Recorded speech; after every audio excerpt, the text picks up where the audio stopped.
जय महाराष्ट्र. मी रुजुता लुकतुके. शनिवारची रात्रीची 8 वाजताची वेळ म्हणजे राजमंत्रची वेळ. पंडित राजकुमार शर्मा यांच्याकडून राजकीय भविष्यवाणी ऐकण्याची वेळ हे आपल्याला सगळ्यांना आता माहिती झालंय. त्यामुळे हे नव्याने सांगण्याची गरज नाही. एक असा कार्यक्रम ज्या कार्यक्रमातली भविष्यवाणी 100% खरी होत असते. पुन्हा एकदा पंडित राजकुमार शर्मा राजमंत्रमध्ये आपल्याबरोबर आलेले आहेत. पंडित जी, बहुत बहुत स्वागत है आपका. नमस्कार. और पंडित जी, आज हम चाहेंगे आपसे कि आपकी सटीक राजकीय भविष्यवाणी तो होती है, हमें सबको मालूम है, लेकिन आज हम आपसे कोई भविष्यवाणी ऐसी नहीं, किसी घटना पर के आधारित भविष्यवाणी नहीं सुनना चाहेंगे. दो ऐसी हस्तियां हैं जिनके बारे में आज हम आपसे जानना चाहेंगे. बिल्कुल. आपने गेस कर लिया होगा, एक जिनका जन्मदिन कल हमने सबने मनाया और एक जिनका आने वाले हफ्ते में मनाने वाले हैं.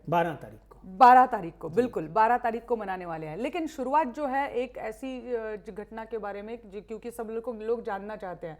पिछले हफ्ते में हमने देखा होगा, नरेंद्र मोदी जी ने, सबसे पहले तो राहुल गांधी जी ने कहा बिल्कुल कि संसद में मुझे बोलने नहीं दिया जाता. और एक तरफ वो कह रहे थे विरोधक होकर कि हमें, विपक्ष के दल से होकर कि हमें बोलने नहीं दिया जाता. तो आज नरेंद्र मोदी जी भी कह पड़े जी कि मुझे बोलने नहीं दिया जाता, तो मैं अब जनसभाएं लेकर आपको संबोधित करके सीधे आपके घर पे बोलने आ जाऊंगा, आपके सामने मेरा पक्ष रखूंगा.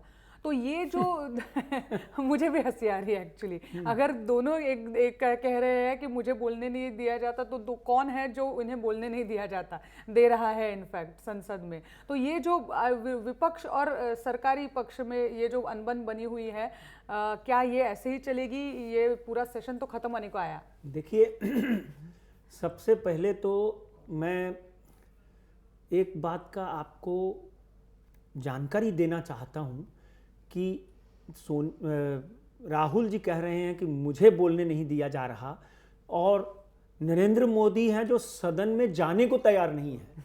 अभी बोलने किसको नहीं दिया जा रहा, ये एक बड़ी विडंबना है. देखिए राहुल जी, आप विपक्ष में बैठे हुए हैं, आपको बोलने से कोई नहीं रोक सकता.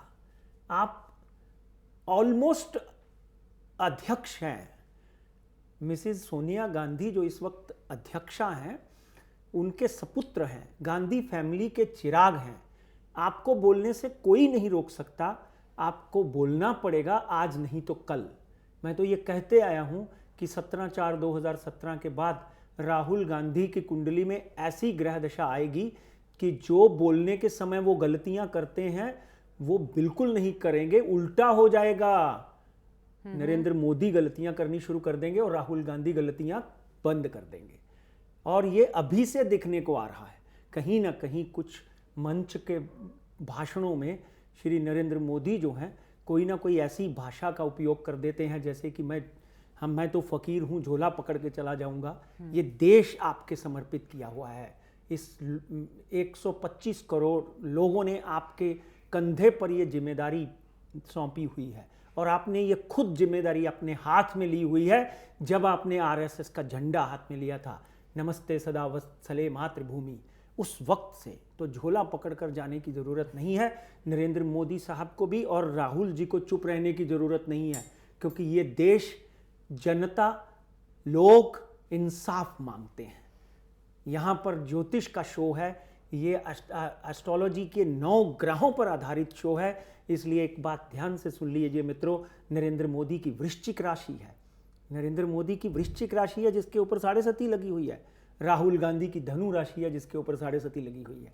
इसलिए दोनों अपनी राजनीति के माध्यम से लोगों तक अपनी भाषा अलग अलग माध्यम से पहुंचा रहे हैं. बिल्कुल. वो बाहर खड़े होकर पहुंचाते हैं, ये स्टेज के ऊपर चढ़ के पहुंचाते हैं. हाँ, लेकिन पंडित जी, बात ये है कि ये जो बहस है हमें अच्छी लगती अगर वो संसद में होती. क्या संसद बात, भवन बहुत में बड़ी होती. बात आपने उठाई. तो ये क्या हमें संसद में ऐसी बहस, भले वो सरकार पक्ष में कोई और हो, मोदी जी हो कोई और हो, और विपक्ष में राहुल जी हो कोई और हो, क्या संसद में ये बहस हमें होती दिखेगी? देखिए, इवेंचुअली 18 तारीख तक सदन है, संसद है. जी हाँ. 18 तारीख से पहले नरेंद्र मोदी एक बार जरूर सदन में आएंगे, ये पक्की बात है.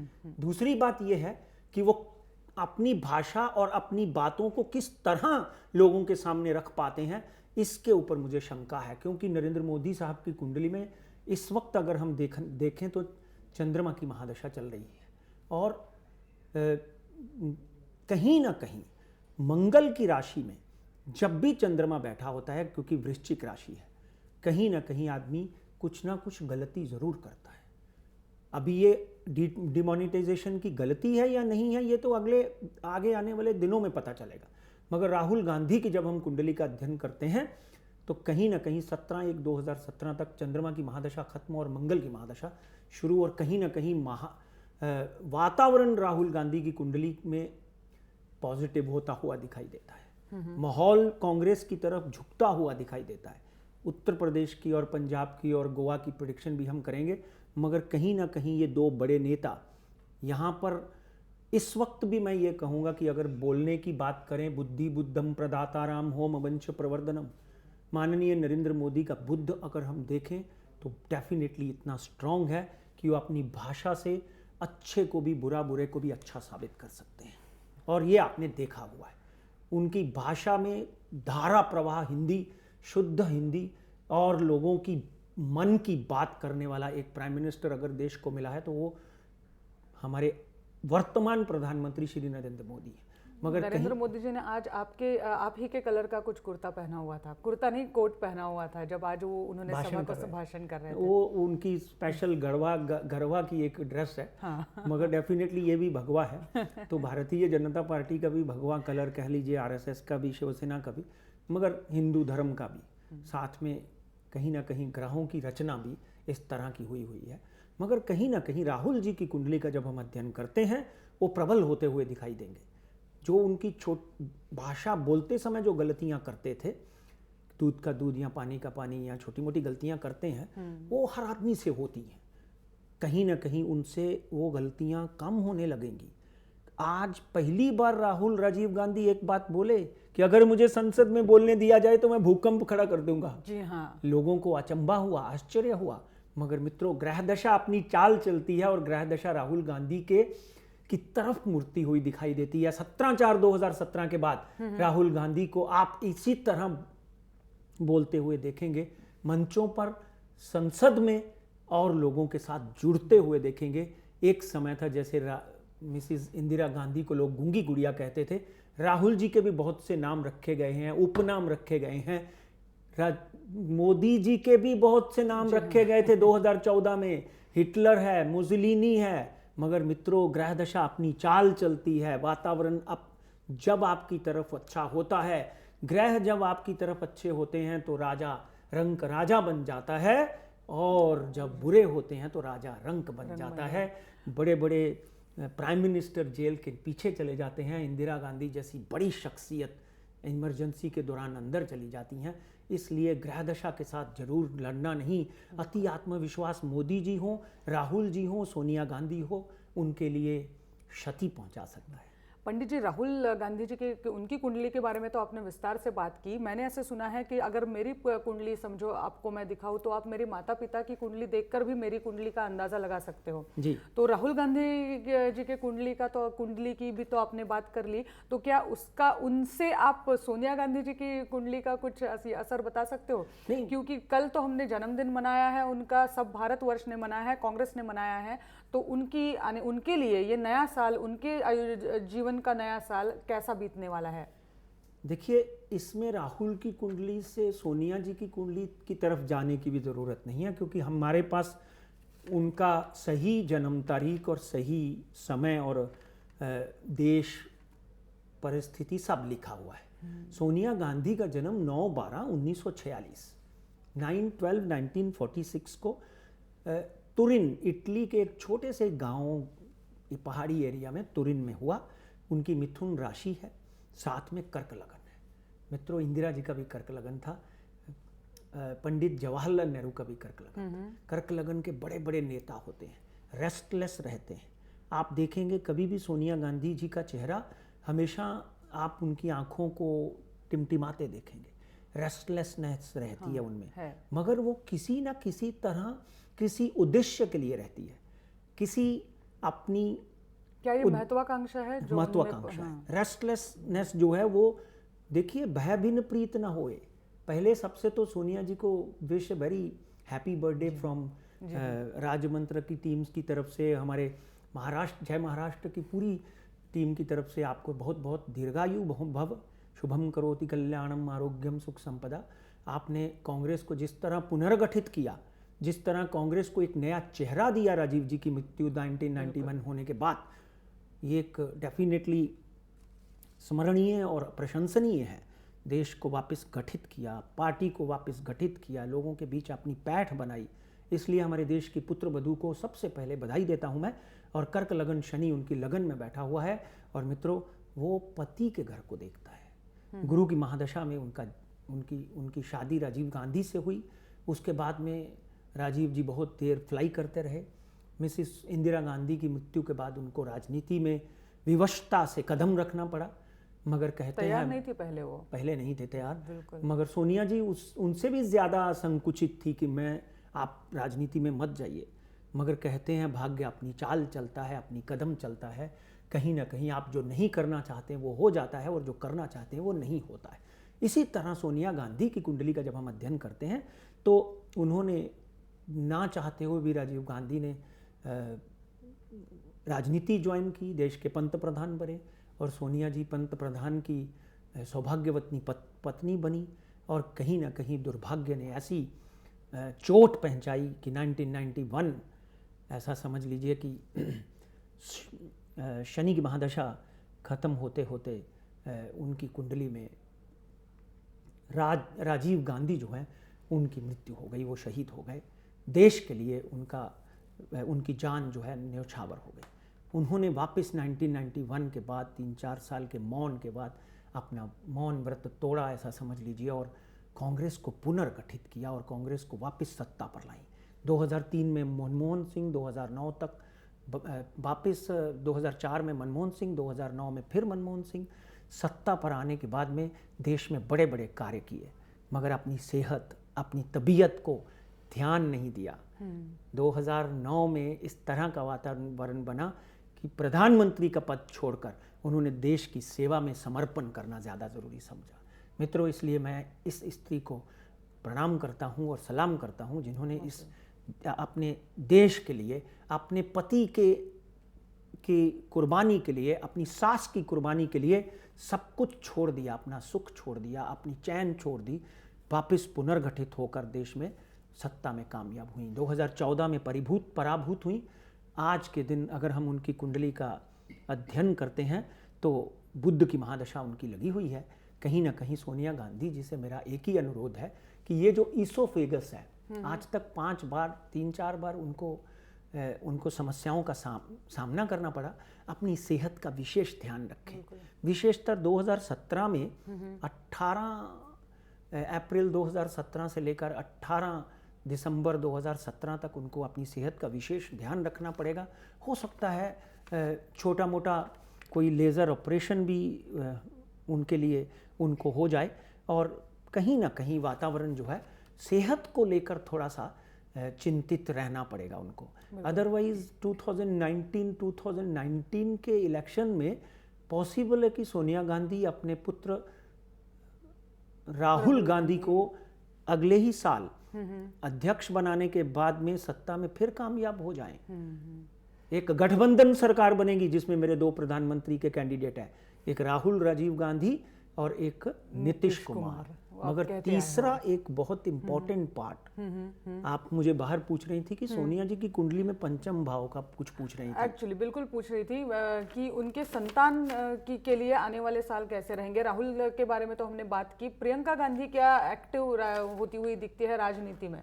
देखिए, 2002 से मैं ये कहता आया हूँ कि 2016 में प्रियंका गांधी जो है इस देश में सक्रिय राजनीति में आ जाएंगी। और इस बार ये दिख रहा है कि यूपी में, उत्तर प्रदेश के इलेक्शन में प्रियंका वडेरा जो है वो साफ साफ इस देश की राजनीति में आ सकती है।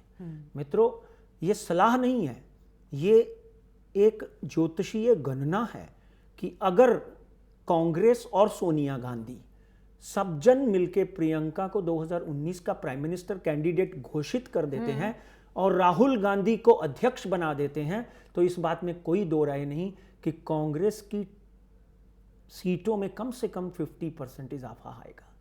और कहीं ना यस, क्योंकि जब प्रियंका, जिस भविष्यवाणी के लिए हम रुके हुए थे प्रोग्राम की शुरुआत से, वो हो रही है। क्योंकि 2 कैंडिडेट थे, आपने कल मुझे बोला कि ऐसा ऐसा ये करेंगे, तो कहीं ना कहीं जो आपका सवाल है उसका उत्तर ये है कि तीसरा कैंडिडेट मेरे सामने एक खड़ा होता हुआ दिखाई देता है, वो है स्त्री। उस स्त्री का नाम है प्रियंका वडेरा।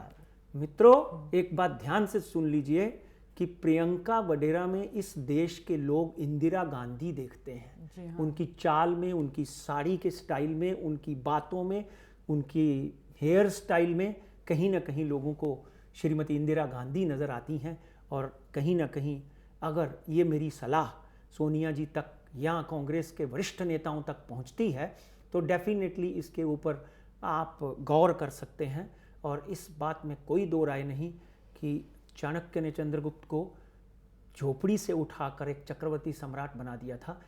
एक अच्छे ज्योतिषी की, एक अच्छे गुरु की, एक अच्छे पंडित की सलाह जो है, डेफिनेटली वो खुद भी पंडित परिवार है, कहीं ना कहीं इस बात में बहुत बड़ा दमखम और ये सुझाव है मेरा आपकी तरफ से। बिल्कुल पंडित जी, वैसे तो समय हो चला है कि हम यहाँ रुके प्रोग्राम में, लेकिन क्योंकि 12 तारीख को शरद पवार जी भी अपना जन्मदिन जो है मनाने वाले हैं, तो शरद पवार जी की कुंडली इस वक्त क्या कहती है, हम संक्षेप में आज इसके बारे में बात करेंगे, अगले हफ्ते में विस्तार से बात करेंगे। देखिए, शरद पवार साहब की कुंडली का जब हम अध्ययन करते हैं तो मेष राशि 12/12/1940 में उनका जन्म हुआ। मेरी भी मेष राशि है। अरे वाह, तो आप भी बहुत जिद्दी होंगी। जिद से आदमी कुछ भी जीत सकता है। हिटलर ने जिद से बहुत कुछ कर दिया। जिद से आदमी कुछ भी जीत सकता है। और जिस आदमी में जिद है, जिद उद्देश्य से होनी चाहिए, बेसलेस जिद नहीं चाहिए। शरद पवार के अंदर कभी भी बेसलेस जिद नहीं आई। आपने देखा होगा, एकदम गंभीर स्वभाव के व्यक्तित्व। 12/12/1940 मेष राशि बारामती में उनका जन्म हुआ। और बड़ी खूबसूरत बात है कि 8 नंबर, यानी वृश्चिक लगन में बैठे हुए इस वक्त शनि जो हैं, उनको भी तबीयत के लिए आगाह करते हैं कि he should be very careful about his health in next year. मगर शरद पवार साहब ने, आपने बोला संक्षिप्त में बोलो, अपनी शरद पवार कांग्रेस भी बनाई थी और कहीं ना कहीं वसंतदादा पाटिल के शिष्य होने के साथ साथ में इन्होंने कांग्रेस को हमेशा प्रेम किया। जब इन्होंने 1999 में एनसीपी का गठन किया, तब भी इन्होंने इंदिरा गांधी, जवाहरलाल नेहरू और कांग्रेस के बड़े बड़े नेताओं के गुण गाए, क्योंकि उन्होंने नाम ही ऐसा रखा, नेशनलिस्ट कांग्रेस पार्टी। मतलब वो कांग्रेसी जीवन भर रहे। और अपनी नई पार्टी बनाने के बावजूद भी जब भी उन्होंने पहले भी कांग्रेस एस बनाई तो भी कांग्रेस का नाम रखा। और 1999 में भी उन्होंने कांग्रेस का नाम अपनी पार्टी से नहीं तोड़ा। सोनिया गांधी और शरद पवार की कुंडली का जब हम अध्ययन करते हैं तो एक बात तय है कि हम एक टेबल पर बैठकर खा नहीं सकते हैं, मगर हम एक संसद में बैठकर राज्य जरूर कर सकते हैं। कंपैटिबिलिटी 82% है 100 में से। इसलिए बेशक कितने भी विरोधाभास आपस में खड़े हो जाएं, आगे आने वाले दिनों में कहीं ना कहीं कांग्रेस और नेशनलिस्ट कांग्रेस पार्टी जो है आपस में वापस सत्ता में कई जगहों पे, कई शहरों में आती हुई आपको दिखाई देंगी। इसलिए शरद पवार साहब को अगले साल विशेषतर फरवरी, मार्च, अप्रैल में अपनी सेहत का ध्यान रखना पड़ेगा। और 2018 में जून, जुलाई, अगस्त, इन 3 महीनों में अपनी सेहत का ध्यान रखना पड़ेगा। अगर आप डायबिटिक हैं तो दवाई टाइम के ऊपर लीजिए, डॉक्टर को बरोबर सलाह लेते रहिए। आपके जैसे दिग्गज और महाराष्ट्र की सबसे बड़ी हस्ती को मैं प्रणाम करता हूं। And I wish U a very very happy birthday much before 12 दिसंबर, जो आपका जन्मदिन है। आपके जैसे नेताओं को इस देश की आवश्यकता है। आप दीर्घायु हों, आपको आरोग्य प्रदान हो, यही as a Pandit, as a ब्राह्मण मेरी उस परमपिता परमात्मा से प्रार्थना है। बिल्कुल पंडित जी, जिस भविष्यवाणी का हमें इंतज़ार था वो हुआ। हमें कुछ राजकीय हस्तियों के बारे में आपसे जानना था, आपने काफ़ी कुछ कह दिया है इस एपिसोड में। और शनिवार को, आने वाले शनिवार को ज़रूर विस्तार से आपसे सुनेंगे कि राष्ट्रवादी के लिए उनका ये जन्मदिन के बाद क्या असर पड़ता दिखता है। आज लेकिन यहीं पर रुकना पड़ेगा क्योंकि समय हो चला है। बहुत बहुत शुक्रिया, हिस्सा लिया है अपने इस प्रोग्राम में और हमें मार्गदर्शन किया कई सारे मुद्दों को लेकर। आत्ता वेळ झाली आहे कार्यक्रमात इथेच थांबण्याची। मित्रांनो, राजमंत्रमध्ये आज इथेच इथेच थांबतोय. पुढच्या शनिवारी हे काही विषय आजचे राहिलेले आणि नवीन राजकीय घडामोडी या सगळ्यांचा परामर्श जरूर घेणार आहोत पुढच्या शनिवारी. तोपर्यंत पाहत रहा जय महाराष्ट्र.